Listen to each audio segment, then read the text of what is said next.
हार दे हम पंडित जी के पतरा के मारावा में मारा तोरा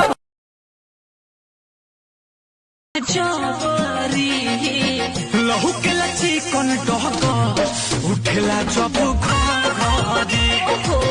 भीतर से जाला मन बिगड़ उठेला जब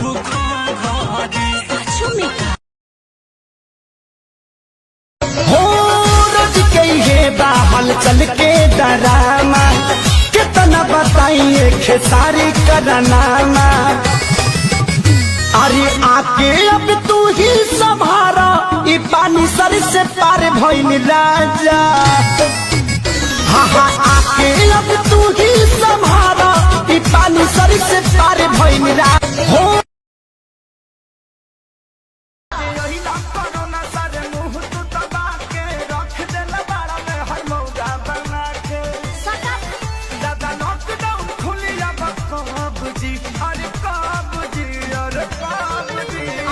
हमर मौगी खेलत बिया पबजी हम तो दुनू बेरा काटानी सब्जी।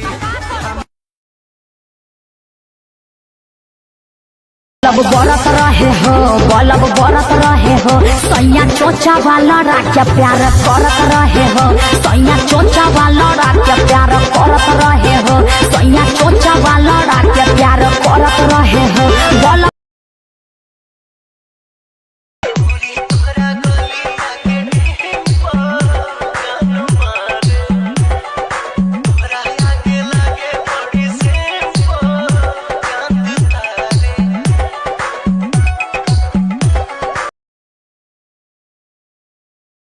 भर जागल पानी पागल उनकर पायल कर गए अखियां से मोरी अखियां मिला के दिलवा में मोर घर बना के नजर से घायल कर गए रात भर चूल्ही में